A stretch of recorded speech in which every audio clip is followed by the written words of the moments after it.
آپ دیکھ رہے ہیں آئی اے کے نیوز۔ سیکریٹری خوراک و فوڈ اتھارٹی منصور قادر ڈار نے پریس بریفنگ میں بتایا کہ عام آدمی کو سستے اور معیاری آٹے کی فراہمی کے لیے تمام تر وسائل بروئے کار لائے جا رہے ہیں، جس کے لیے وزیر اعظم آزاد کشمیر نے ہدایت کی ہے کہ مہنگی امپورٹڈ گندم خریدنے کے باوجود لوگوں کو سستا آٹا فراہم کرنا ہے۔ سیکریٹری فوڈ اتھارٹی منصور قادر ڈار نے دورہ راولاکوٹ کے دوسرے دن صحافیوں کو بریفنگ دیتے ہوئے بتایا کہ تمام فلور ملز کا معائنہ کر کے معیار کو برقرار رکھنے کے لیے کوششیں جاری ہیں۔ ہوٹلوں، بیکرز اور دودھ کی دکانوں پر سرپرائز وزٹ کر کے غیر معیاری اشیاء کو تلف کرنے اور وارننگ سمیت جرمانے کیے گئے ہیں۔ صحافی حضرات، لوگوں میں آگہی پہنچانے کے لیے ہمارا ساتھ دیں۔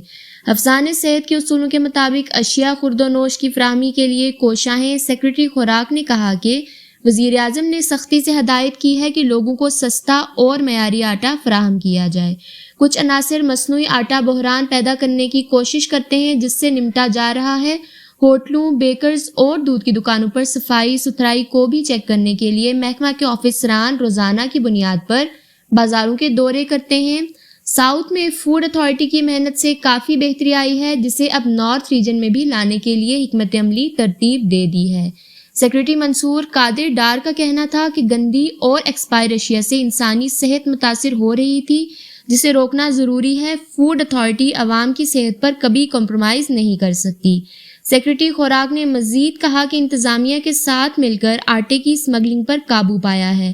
محکمے کا ڈیٹا انتظامی آفیسران کو بھی فراہم کر رہے ہیں تاکہ چیک اینڈ بیلنس ٹھیک رہے۔ ڈسٹرکٹ فوڈ کنٹرولر کے دفتر میں شکایات بکس بھی لگایا گیا ہے، جس میں لوگ اپنی شکایات محکمے کو بتا سکتے ہیں۔